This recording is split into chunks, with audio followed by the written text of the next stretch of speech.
The man saved twice by the same monk. They say lightning never strikes the same place twice.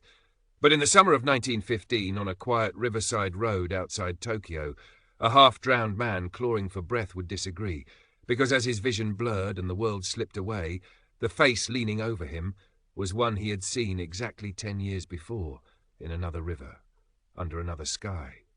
It began in 1905 on the Sumida River, grey, swollen, and restless after a week of relentless rain.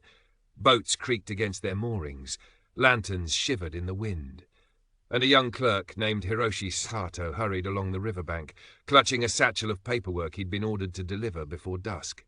He never reached the office. One misstep on the slick stones, one moment of weightlessness, and the river swallowed him whole. The cold was like claws. The current spun him end over end. His lungs burned. His thoughts scattered. Then, hands, firm, steady, impossibly calm. He was dragged to shore by a travelling monk, robes soaked, sandals caked with mud, voice soft as falling ash. Hiroshi remembered nothing else. Not the monk's name, not his temple, only the warmth of those hands and the gentle words, "Breathe, your time is not finished." Life went on. Hiroshi married, changed jobs, moved across the city. The river became a bad memory, nothing more. He sometimes wondered about the monk, but Tokyo was a city of millions.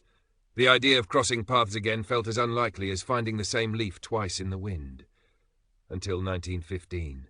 Hiroshi was now a father, a shopkeeper, a man who walked with purpose.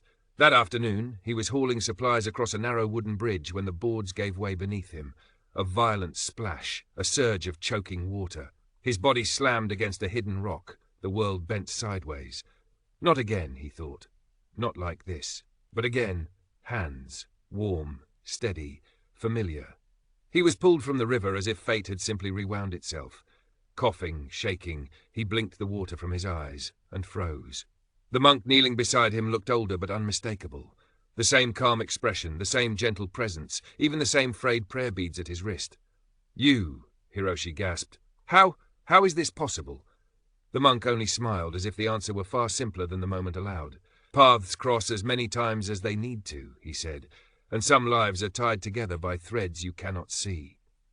Before Hiroshi could speak again, the monk bowed, stood, and walked down the road, disappearing into the drifting afternoon light.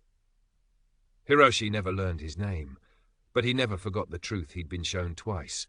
In a world of chance and chaos, some encounters are not accidents, but echoes. If you enjoyed this story, please like, share, and subscribe to help the channel grow.